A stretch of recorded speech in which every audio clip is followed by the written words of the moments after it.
So mga boss, magandang umaga sa inyo. Ngayon mayroon akong ituturo kunti lang, no.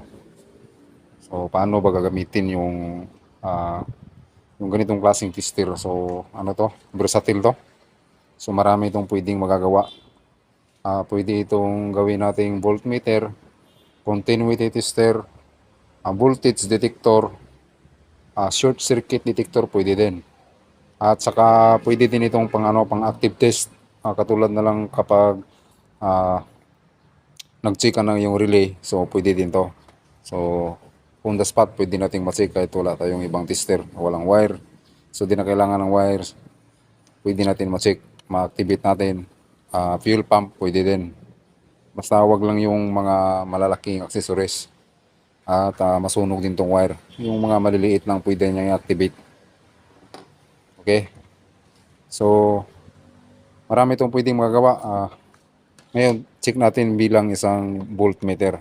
Makikita nyo, dalawang wire niya. So, alligator clip niya is ito sa black. Ito yung sa negative at ito naman yung sa positive.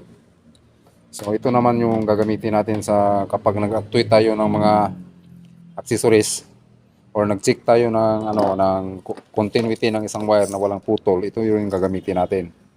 So, dito natin i-clamp. Sandali lang. So, i-clamp natin dito mga boss. Medyo madulas yung kanyang alligator clip. I-clamp natin dito at saka itong naman dito sa So ituro ko mamaya, okay? Ngayon ang uunahin natin is itong voltmeter. So halimbawa, gusto nating malaman ang voltahe ng isang battery. So check lang natin to. Automatic kung So wala itong battery sa loob. So lang to? Automatic itong nag-detect ng voltahe. Voltmeter siya. So check natin yung voltahe ng battery. Yan.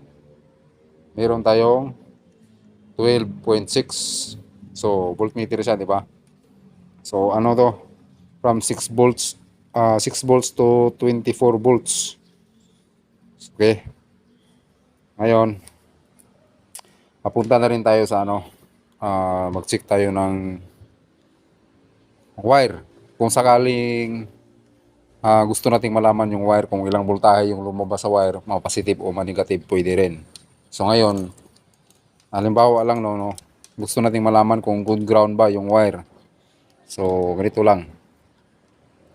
Yung isang alligator clip na tumabos, isa lang yung ilagay nyo dyan. Yung malaki, yung isa, huwag nyo nang i-clamp sa battery. So nakapatay siya. So ito lang yung ilagay nyo kapag nag-voltage detect kayo. Halimbawa lang, ground yung natin, hinahanap. Tsaka gusto natin malaman kung good ground ba siya or kulang sa ground. Pwede ito. Dali lang.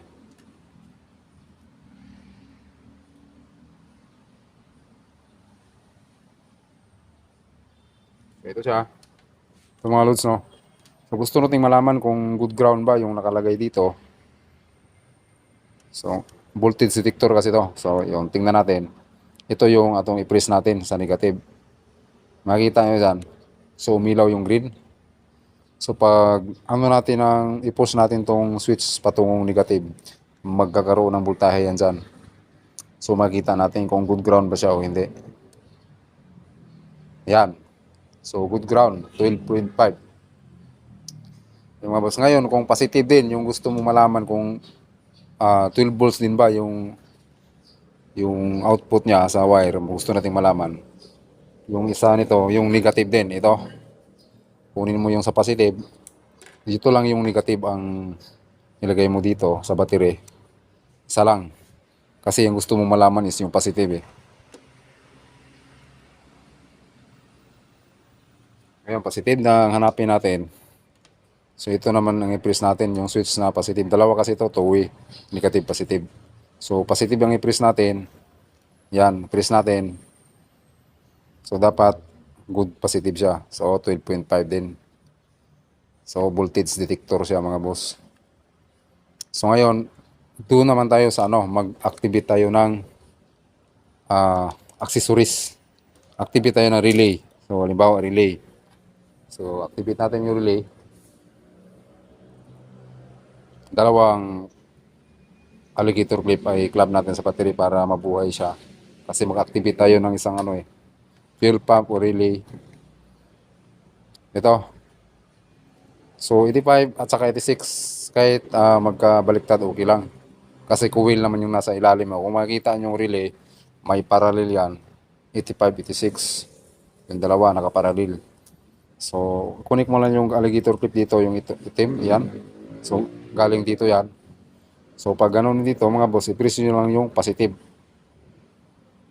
Yan na. So, pansinin nyo mga boss, maglagitik yan. Di ba?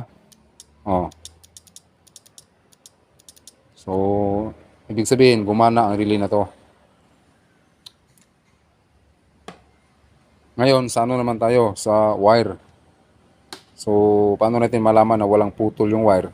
So, ito lang ang gagawin natin mga boss. So, dalawa pa rin. Nakakunik pa rin yung kanyang dalawang clamp. So, dito.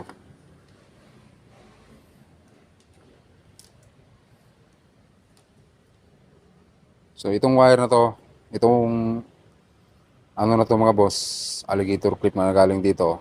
Itong wire na to, itim. So, connect mo lang sa wire. Kung saan yung wire na gusto mong i-test. Tapos dun mo i-check sa kabilang dulo niya. So kapag walang putol mga boss, iilaw to dito. Nakita nyo? Umilaw siya. Umilaw ng green kasi nga ground, palaging ground to. So palaging ground yung itim na to kapag nakakunik yung dalawa. Yan mga boss, no? Green siya. So napaka-useful ng na to. Napaka-useful ng tester na to. At hanggang dito na lang ang video natin mga boss, no? Sana may natutunan kayong aral sa video na to. So maraming salamat sa inyo mga boss.